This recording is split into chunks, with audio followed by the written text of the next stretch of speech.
નમસ્કાર, કેમ છો મારા વહાલા વિદ્યાર્થી મિત્રો?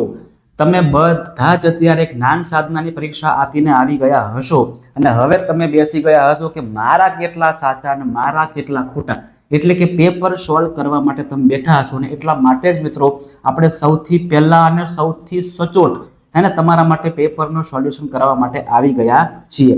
આ વિડીયોની અંદર મિત્રો આપણે SAT વિભાગ જે છે, એટલે કે જે તમારા બધા વિષયો છે એ વિષયોમાંથી કેવા કેવા પ્રકારના પ્રશ્ન પૂછાયા હતા અને એના કયા કયા જવાબ છે એ તમામ આપણે મિત્રો ફટાફટથી તમને સોલ્વ કરાવીએ છીએ. ચલો, સૌથી પહેલા નીચેનામાંથી કયું ખોટું છે આપણને જોઈએ. સરવાળા માટે, ગુણાકાર માટે, ભાગાકાર માટે ક્રમનો નિયમ આપેલો હતો, એમાં ઓપ્શન સી તમારો સાચો જવાબ થઈ જશે. ત્યાર પછી સમીકરણ મિત્રો, સમીકરણ તમને આપ્યું છે x/3 - 1/3 બરાબર x/3 પ્લસ 1/2. હવે મિત્રો ખરેખર આ પ્રશ્ન થોડો ખોટો છે. અહીંયા એકચ્યુઅલમાં કેટલા આવે? 2 આવે. અહીંયા જો 2 આવતા હોય, અહીંયા જો 2 હોય તો તમારો જવાબ 5 બને.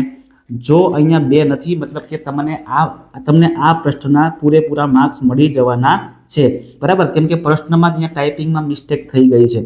ત્યાર પછીનો પ્રશ્ન છે, એક નિયમિત બહુકોણના દરેક બહુકોણનું માપ 72 ડિગ્રી છે તો તે કયો બહુકોણ હોય? તો સાહેબ એ પંચકોણ હોય. આગળ અહીંયા આપણને પત્તા આપેલા છે, એ પત્તામાં એકનું પત્તું હોય એની કેટલી સંભાવના? તો 2/5. કેમ કે 2 જે છે ને, 1 છે ને 2 વાર આવેલા છે, એટલા માટે. નીચેના પૈકી કઈ સંખ્યા બેકી સંખ્યાનો વર્ગ છે? તો ખાલી 144 છે, એ 12નો વર્ગ છે, એટલે બેકી સંખ્યાનો વર્ગ છે. એક ક્રિકેટ ટીમ એક વર્ષમાં 8 મેચ જીતી છે. જો તેમને જીતેલી મેચની ટકાવારી 20% હોય તો એક વર્ષમાં કેટલી મેચ રમ્યા હશે? સાહેબ ગણતરી મારો તો 40 આપણો જવાબ થઈ જશે. 2x + 3 અને બીજા કૌંસમાં 4x - 5 જો આપણે ગુણાકાર કરવામાં આવે તો 8x² - 2x - 15. બી ઓપ્શન જે ટીક કર્યો છે એ બધાય મિત્રો સાચા. -2/5 ઉપર -11 નો વ્યસ્ત કરવાનો હોય શું થાય? તો માઇનસ, બરાબર મિત્રો, વ્યસ્ત કરવું શું કરવું પડે? વ્યસ્ત કરવા માટે માઇનસનું પ્લસ કરી દેવાનું, બીજું કશું જ નહીં કરવાનું. p² - 6p - 16. 16 ના ભાગલા પાડતા 6 આવવા જોઈએ. 8 દુ 16 કરો એટલે p - 8p + 2, એટલે કે સી જવાબ આપણો સાચો થઈ જશે. કઈ સંખ્યા પૂર્ણ ઘન છે? 216 છે ને સાહેબ, એ પૂર્ણ ઘન સંખ્યા છે. ₹7500 નું 10% લેખે 2 વર્ષનું ચક્રવૃદ્ધિ વ્યાજ કેટલું થાય? તો 9075. બી ઓપ્શન સાચો બની જશે. આગળ કૌંસની અંદર 5 ની ઉપર 0 + 2 ની ઉપર -1 ગુણ્યા 2 નો વર્ગ આવી કિંમત છે ને, આપણે એનો જવાબ શોધવો હોય તો મિત્રો 6 ટીક કરીને આવ્યા હશે એ બધા મિત્રો સાચા. x + y = 12, x - y = 4 હોય તો x નું મૂલ્ય કેટલું મળે? 8 મળે મારા ભાઈઓ બહેનો, 8 મળે. એક થિયેટરમાં 65% પુરુષો છે. જો સ્ત્રીઓની સંખ્યા 504 હોય તો પુરુષોની સંખ્યા કેટલી થશે? બરાબર. તો મિત્રો જોવા જઈએ તો 504 પ્રમાણે જોઈએ તો 936 પુરુષો હશે 65%ના લેખે. ત્યાર પછી 27 કિમી મુસાફરી કર્યા બાદ બસ દ્વારા મુસાફરીનો 3/5 ભાગ હજી બાકી છે તો આખી મુસાફરી કેટલા કિમીની હશે? તો આખી મુસાફરી 67.5 કિલોમીટરની હશે, જેમાંથી 27 કિમી એટલે કે 3/5મો ભાગ બાકી રહી ગયો છે. અહીંયા મિત્રો આપણને આકૃતિ આપેલી છે. આ આકૃતિ પ્રમાણે જોવા જઈએ તો શું સાચું બનશે? બરાબર. તો કે ABC જે છે સમદ્વિભુજ ત્રિકોણ છે, તો તમે ઓપ્શન ડી ટીક કરીને આવ્યા હશો તો તમે સાચા હશો. કેમ કે આ પણ બરાબર છે, આ પણ બરાબર છે, સી વાળું પણ બરાબર છે, બધાય બરાબર છે, એટલે કે A, B અને C બધાય સાચા છે. આગળનો પ્રશ્ન, એક સમબાજુ ચતુષ્કોણ આકારની પતરાની શીટ છે. વિકર્ણની લંબાઈ 10 અને 8 આપેલી છે. બંને તરફ રંગ કરવાનો છે, 70 રૂપિયા ખર્ચો છે. તો 10 × 8 એટલે 80. 80 ના પાછળ અડધા કરો 40. 40 ને ડબલ કરવાના, એમ કરતા મિત્રો 5600 રૂપિયા આપણો જવાબ થઈ જશે. એક વિદ્યાર્થીને 100 ગુણમાંથી 95, 72, 73, 83 ગુણ મેળવ્યા છે. જો તે સરેરાશ 75 ગુણથી વધારે અને 80 ગુણથી ઓછી મેળવવી હોય તો 5મા વિષયમાં એને કેટલા માર્ક્સ મેળવવા જોઈએ?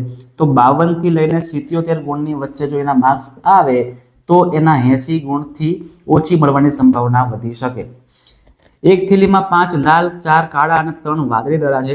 થેલીમાંથી એક દડાને બહાર કાઢવામાં આવે અને દડો લાલ ન હોય તો લાલને કાપી નાખવાનો ભાઈ, એટલે 7/12 આપણો જવાબ થઈ જશે. આગળ, જો એક ચોરસ કાગળની પરિમિતિ 64 સેમી હોય તો ક્ષેત્રફળ 256 સેન્ટીમીટર થાય. બી ઓપ્શન ટીક કર્યો છે, બધાય સાચા. નીચેનામાંથી કયું વિધાન ખોટું છે ભાઈ? સોયાબીન છે ને રવિ પાક છે જ નહીં, સોયાબીન છે ખરીફ પાક છે. ચલો પિક્ચર પૂરું કરો. પેટ્રોલિયમ ઘટક અને તેના ઉપયોગ માટે શું સાચું છે? તો જો બિટ્યુમિન છે ને એ રંગની બનાવટ માટે કામ કરે છે ભાઈ. પેટ્રોલમાં ઇલેક્ટ્રિક જનરેટર માટે બળતણ નહીં, ડીઝલ હોય. કેરોસીન જે છે એ મિત્રો કેરોસીન નહીં પણ શુદ્ધ કેરોસીન હોય. અને ડીઝલ જે છે એ ડ્રાય ક્લિનિંગ માટે કંઈ કામ લાગતું નથી. એટલે આપણું એ વાળું સાચું છે. નીચેનામાંથી કયું બિન સંપર્ક બળ નથી, મતલબ કે કયું સંપર્ક બળ છે એવું પૂછે છે. મતલબ કે સ્નાયુ બળ જે છે સંપર્ક બળ છે. જોયું તમને પ્રશ્ન કેવી ફેરી પૂછે છે, બરાબર. કોઈ પણ માણસ કન્ફ્યુઝ થઈ જાય કે બિન સંપર્ક બળ નથી, હે ને, એટલા માટે આપણે સમજવાનું કે સંપર્ક બળ છે એવું પૂછેલું છે. આગળ, એક પરિવારના 4 સભ્યો પૈકી કોની અવાજની આવૃત્તિ સૌથી વધુ હોવાની શક્યતા છે? તો કે નાની છોકરી હોય તો એની આવૃત્તિ વધારે હોય, એટલે 6 વર્ષની પુત્રીની. કયા દ્રાવણમાંથી વિદ્યુત પ્રવાહ પસાર થશે નહીં? તો જેમાં આયનો ન હોય, એટલે કે નિસ્યંદિત પાણી અને ખાંડના દ્રાવણમાં આયનો હોય નહીં, એટલે વિદ્યુત પ્રવાહ પસાર કરવા દેશે નહીં. આંખની રચનામાં આંખનો કયો ભાગ આંખમાં પ્રવેશતા પ્રકાશના પ્રમાણનું નિયંત્રણ કરે છે? પ્રકાશને જવા દે છે કોણ? કીકી. પણ નિયંત્રણ કોણ કરે છે ભાઈ? કનિનિકા કરે છે, કનિનિકા. કિશોરોએ ખોરાકના ગ્રહણ બાબતે સજાગ રહેવું જોઈએ, કારણ કે કિશોરાવસ્થા દરમિયાન જ શરીરમાં રહેલી તીવ્ર વૃદ્ધિ યોગ્ય ખોરાક માટે આવશ્યક છે. આગળ, બળતણનું કેલરી મૂલ્ય કયા એકમમાં મપાય છે ભાઈ? કિલો જૂલ પ્રતિ કિલોગ્રામ એકમમાં મપાય છે. એક તત્વ ઓક્સિજન સાથે ક્રિયા કરીને ઊંચા ગલનબિંદુ ધરાવતું સંયોજન બનાવે છે, એટલે કે કેલ્શિયમ ઓક્સાઇડ. એટલે કેલ્શિયમ આપણો જવાબ થઈ જશે, જેને ચૂનાનું નીતર્યું પાણી કહીએ છીએ આપણે. દહીં બનાવવા માટે દૂધને ગરમ કરીને તેમાં થોડું દહીં ઉમેરવામાં આવે. કેમ ઉમેરવામાં આવે? કેમ કે દૂધમાં બેક્ટેરિયાની સંખ્યા વધે તો ઝડપથી દહીં બની શકે. અમીબા હલનચલન અને ખોરાક ગ્રહણ કયા અંગ દ્વારા કરે છે ભાઈ? ખોટા પગ દ્વારા કરે છે, એને ફૂટપાદ પણ કહેવામાં આવે છે. જો રસોડામાં એલપીજી ગેસ લીક થયેલ હોય અને કોઈ વ્યક્તિ દીવો પ્રગટાવે અને અચાનક આગ લાગી જાય તો આ ઘટના પાછળનું કારણ શું છે? કારણ કે મિત્રો એલપીજી ઓક્સિજન સાથે ઝડપથી મિશ્રિત થાય છે અને પછી આગ લગાવી દે છે. આગળ, નીચે પૈકી કઈ પરિસ્થિતિમાં દબાણ ઓછું હશે? જો બળ સમાન રહે અને ક્ષેત્રફળ વધે, એટલે કે બી ઓપ્શન આપણો સાચો રહે, અને તો જ દબાણ ઓછું લાગશે. એક વિદ્યાર્થી કહે છે કે ઘર્ષણ હંમેશા હાનિકારક છે. શિક્ષક તેને કયા ઉદાહરણથી સમજાવશે કે ઘર્ષણ ઉપયોગી છે? તો કે ભાઈ આપણે જમીન પર ચાલી શકીએ છીએ એ ઘર્ષણ બળને આધારે છે એવું શિક્ષક કહે છે. ઇલેક્ટ્રોપ્લેટિંગ પ્રક્રિયામાં જે ધાતુ ચડાવવી હોય તે સામાન્ય રીતે ઇલેક્ટ્રોડ સાથે જોડવામાં આવે છે, જેને એનોડ કહેવામાં આવે છે. આગળનો પ્રશ્ન, ભૂકંપની તીવ્રતા માપવા માટે કયું સાધન વપરાય છે? સિસ્મોગ્રાફ નામનું સાધન સાહેબ વાપરવામાં આવે છે. નીચેનામાંથી કયો સૂક્ષ્મજીવ જમીનની ઉત્પાદકતા વધારવામાં મદદ કરે છે? રાઇઝોબિયમ બેક્ટેરિયા જે છે એ જમીનની ઉત્પાદકતા વધારવા માટે ખૂબ જ મદદગાર સાબિત થાય છે. કોકનો મુખ્ય ઉપયોગ ક્યાં છે? કોકનો મુખ્ય ઉપયોગ મિત્રો સ્ટીલ બનાવવા માટે, સ્ટીલનું નિષ્કર્ષણ કરવા માટે થાય છે. આપણે ભણાવ્યું તો યાદ હોય તો. નીચેનામાંથી કયા માધ્યમમાં ધ્વનિ સૌથી ઝડપથી પ્રસરે છે? તો ઘન અવસ્થામાં ધ્વનિની ઝડપ સૌથી વધુ હોય છે.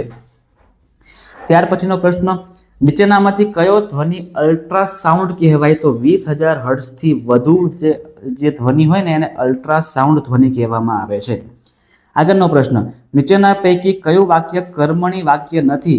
તો વેદાંતે જામફળ ખરીદ્યું એ કર્મણી વાક્ય નથી મારા ભાઈઓ. નીચેનામાંથી કયું ધ્રિયુક્ત નથી? તો ધ્રિયુક્ત મતલબ કે અવાજ શામાં નથી આવતો? તો કે આજકાલ એ અવાજ નથી બતાવતો શબ્દ. સ્વચ્છ શબ્દની સાચી જોડની સાચી સંધિ કહેવાની છે? તો ઓપ્શન બી આવશે, સુ વત્તા અચ્છ એટલે સ્વચ્છ. ચાલો, ફકરા પરથી જવાબ ઠપકારવાના હતા. ફકરામાં યુદ્ધ માટે કયો શબ્દ વપરાયો છે? ફકરામાં યુદ્ધ માટે સંગ્રામ શબ્દ વપરાયો છે. અર્જુન શા માટે યુદ્ધ કરતા અચકાય છે? કારણ કે તેની સામે પોતાના ભાઈઓ અને વડીલો હતા, એટલા માટે યુદ્ધ કરવા માટે અચકાય છે. ફકરા અનુસાર સ્વધર્મ એટલે શું? તો સ્વધર્મ એટલે કુટુંબ, સમાન અને દેશ પ્રત્યેનું કર્તવ્ય શું છે એને સ્વધર્મ કહેવામાં આવે.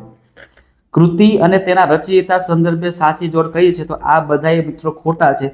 દુનિયા અમારી જયંત પાઠકનું જે છે એકદમ સાચી જોડ છે. શબ્દાર્થની સાચી જોડની કઈ છે? કથિલું એટલે નાનું થાય, પીપળ એટલે પીળા રંગનું થાય, સિંદરી એટલે ગાદી થાય, કરવેઠું એક પ્રકારનું જેવડું થાય.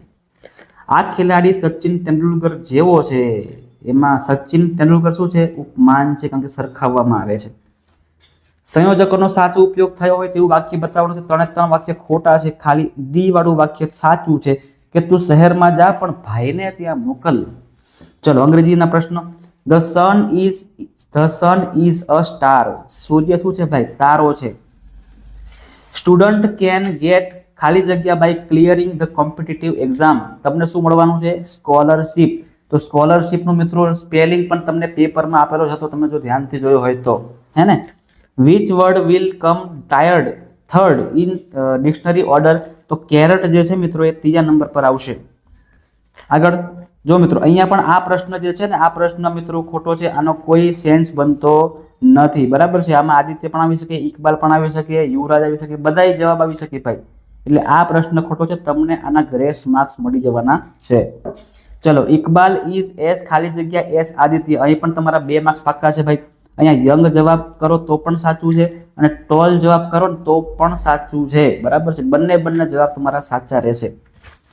ચલો, સિલેક્ટ ધ કરેક્ટ સ્પેલિંગ. તો કરેક્ટ સ્પેલિંગમાં જે સી વાળો જે છે તકરાર એને કોરલ એ ખોટો, બરાબર, સોરી સાચો સ્પેલિંગ છે. ખાલી જગ્યા will not the point in competition. કોણે, બરાબર છે, કોમ્પિટિશન માટે પોઈન્ટ કર્યા, તો કોણે માટે શું આવે? હુ આવે, હુ. આગળ, which word in the passage means beautiful. Beautiful નો પેસેજમાં શું મતલબ આપેલો છે? તો ક્યુટ એવો આપેલો છે. ક્યુટ મતલબ પણ બ્યુટીફુલ જ થઈ છે. આગળ, give the similar word of dislike. Dislike નો સિમિલર મતલબ શું થશે? તો કે હેટ. કોઈને આપણે જ્યારે ધૂતકરતા હોઈએ ને તો એને હેટ કહેવામાં આવે. Which is the odd one? તો સ્પેડ જે છે આ ઓડ શબ્દ છે. હવે હિન્દીના વાક્ય, નિમ્નલિખિત વાક્यों में से कौन सी कहावत नहीं है? सांप लौटना. મિત્રો આવી कहावत होती નથી. कच्छ की शेर पाठ के अनुसार कच्छ का प्रवेश द्वार किसे कहा गया है? तो सामखियाली को कच्छ का प्रवेश द्वार कहा गया है. काम खाली जगह करो बातें कम, काम अधिक करो बातें कम. निधि बहुत अच्छा गाती है. इस वाक्य में कौन सा अवयव है? है ने अवयव, तो अवयव कौन છે આમાં? बहुत એ અવયવ છે. कुछ न पाने पर दुख होना, એના માટેનો મહાવરો કયો છે? તો કે ઓપ્શન સી, દિલ કચોટના. દિલ કચોટના એવું આવે. ચલો, 106 નંબરનો પ્રશ્ન મિત્રો જબરદસ્ત ટાઈમ ખેંચી લે એવો પ્રશ્ન હતો. તો એમાં જેને જેને બી ટીક માર્યું હશે ને એ બધાય સાચા છે. કોર્નવાલિસ તો શું આવશે? સનદી સેવાની શરૂઆત કરી હતી. વેલેસ્લી તો સંધિ અધિકાર માટે તાલીમ સંસ્થાની શરૂઆત કરી હતી. વોરન હેસ્ટિંગ્સ છે ન્યાયતંત્રની શરૂઆત કરી હતી. વિલિયમ બેન્ટિક આધુનિક કાયદાની શરૂઆત કરી હતી. એટલે વાંચવું પડે પછી તો વિચારવું પડે એવો પ્રશ્ન હતો. સ્વતંત્ર સંગ્રામના મુખ્ય કેન્દ્રો અને તેના આગેવાનો સંદર્ભે કઈ જોડ યોગ્ય નથી? તો બરેલીમાં તાટિયા ટોપે હતા નહીં ભાઈ. ચલો, મને ઓળખો, મારું નામ પણ છે. મેં 50 જાતિઓને સંગઠિત કરી લડાયક તાલીમ આપી હતી. ભારતમાં ક્રાંતિકારી પ્રવૃત્તિની શરૂઆત એ કરી હતી તો કે વાસુદેવ બળવંત ફડકે. બંગાળ, બિહાર અને તિબેટ સુધી વિસ્તરેલા ચિત્રશૈલી જેનો મુખ્ય વિષય મહાન બૌદ્ધ સંપ્રદાય છે, તેમાં લઘુચિત્રો પ્રકારના ચિત્રો છે. આ ચિત્રશૈલી કઈ નહીં મિત્રો? બૌદ્ધ આવી જાય એટલે શું આવી જાય? પાલ શૈલી આવી જાય. આ તો ડાયરેક્ટ આવડી જાય એવું હતું. ટીપીને કે ગાડીને વિભિન્ન આકારમાં ઢાળી શકાતા નથી, પરંતુ પ્રહાર કરવાથી તૂટી જાય છે. આવા ખનિજો કયા ક્ષેત્રમાંથી મળી આવે છે? તો કે ઓપ્શન બી, ગેડ પર્વતોના કાપના ખડક સમૂહમાંથી મળી આવે છે. ત્યાર પછી ગુજરાતમાંથી મળી આવતા ખનિજ કોલસાના ક્ષેત્રો સંદર્ભે નીચે પૈકી કઈ જોડ યોગ્ય છે? ખનિજ કોલસા માટે કચ્છ, ભરૂચ અને ભાવનગર બરાબર છે. રાજ્યસભા સંદર્ભે કયું વિધાન યોગ્ય નથી? તો તેને લોકસભાની તુલનામાં વધારે અધિકારો આપવામાં આવ્યા છે ભાઈ રાજ્યસભાને, હે ને. નીચે પૈકી આપેલી વિગતોને આધારે જમીનનો પ્રકાર. જો પહેલા જ વાક્યમાં ખબર પડી જાય કે વરસાદનું પ્રમાણ ઓછું છે તેવા વિસ્તારમાં ખેતી કરવામાં આવે છે. પિક્ચર પૂરું થઈ ગયું ભાઈ. સૂકી ખેતી એકમાં જ જવાબ થઈ જાય આપણો. કાયમી જમાબંધી વિશે નીચે આપવામાં આવેલા વિધાનો પૈકી કયું વિધાન લાગુ પડતું નથી? તો ડી, થોમસ મુનરો દ્વારા 1783માં કાયમી જમાબંધી દાખલ કરવામાં આવી હતી. થોમસ મુનરો દ્વારા. એ વિધાન લાગુ પડતું નથી. અંગ્રેજ સરકારને ફરજિયાત પ્રાથમિક શિક્ષણનો કાયદો ઘડવાનું સૂચવનાર હતા ગોપાલ કૃષ્ણ ગોખલે. આગળ ફરીથી મિત્રો ટાઈમ ખેંચી લે એવો પ્રશ્ન પૂછાયો હતો, હે ને. ચલો, તો શું આવશે આમાં મિત્રો? સી જવાબ સાચો બનશે. પહેલામાં ગ આવશે લખનૌ, એમાં બેગમ હજરત મહલ. બીજામાં ઘ એટલે કાનપુર, નાના સાહેબ પેશવા. લક્ષ્મીબાઈ કાલપી, બહાદુર ખાન જે છે મિત્રો એ બરેલી આવશે. આગળ, વડી અદાલતના મુખ્ય ન્યાયાધીશની નિમણૂક માટે કોણ કોણ ભૂમિકા ભજવે છે? રાષ્ટ્રપતિ, સર્વોચ્ચ અદાલત, વરિષ્ઠ ન્યાયાધીશ, સંબંધિત રાજ્યપાલ. આ બધાય ભાગ ભજવે છે. બધાયના મંજૂરીથી પછી આગળ વડી અદાલતના ન્યાયાધીશ બનાવી. UN દ્વારા કરવામાં આવેલ માનવ અધિકારોની ઘોષણામાં કયા અધિકારનો સમાવેશ નહીં થાય? તો કામ વિના વેતનનો અધિકાર એવો હોય કોઈ દિવસ ના હોય, એટલા માટે કામ કરો તો જ વેતન મળે એવો અધિકાર છે, કામ વિના વેતનનો અધિકાર છે નહીં. એક વિદ્યાર્થી ભરતી ઉર્જા વિશે નિબંધ લખે છે તો નીચે આપેલા કયા દેશોનો જૂથ પસંદ કરવાથી તે ભરતી ઉર્જાની મદદથી વિદ્યુત મેળવનાર દેશો દર્શાવી શકાશે? તો ફ્રાન્સ, ચીન, યુએસ અને રશિયા જે ભરતી હે ને, જે પાણીમાં ભરતી આવે છે ને એ ભરતીમાંથી ઉર્જા મેળવે છે એને એવી રીતે કર્યું હતું. એ સૌથી આગળના દેશો એ છે. અને આપણો 120માં નંબરનો SAT વિભાગનો પ્રશ્ન કે નીચે પૈકી કોનો સમાવેશ સામાન્ય સુલભ સંસાધનોમાં થાય છે? તો કે ભાઈ ગોચર ભૂમિ જે છે એ સામાન્ય સુલભ સંસાધનો બધી જ જગ્યાએ મળી આવે એવું સંસાધન છે. ચલો તો મિત્રો અહીં આપણું જે SAT વિભાગનું જે સોલ્યુશન છે ને એ અત્યારે અહીંયા પૂરું થાય છે. થોડા જ સમયની અંદર મિત્રો તમને MAT વિભાગના 40 પ્રશ્નો છે એ 40 પ્રશ્નોનું પણ સોલ્યુશન તમને આપી દઉં છું. તમે મિત્રો ફટાફટથી એને સોલ્વ કરીને તમારા કેટલા માર્ક્સ આવ્યા છે એ પણ મને ખાસ કોમેન્ટમાં જણાવજો. તમારા કેટલા માર્ક્સ આવ્યા છે એ જાણવાની મિત્રો મને ઘણી બધી તત્પરતા અને ઉત્સુકતા છે, કારણ કે આપણે બધાએ ઘણી બધી મહેનત કરેલી છે હે ને. એટલા માટે ખાસ મિત્રો તમારા કેટલા માર્ક્સ થાય છે એ તમારા માર્ક્સ ખાસ મિત્રો મને કહેજો કોમેન્ટ બોક્સની અંદર. ચલો તો મળીએ છીએ નેક્સ્ટ વિડીયોમાં, જેમાં આપણે મિત્રો MAT વિભાગના પ્રશ્નોના જવાબને સોલ્વ કરીશું.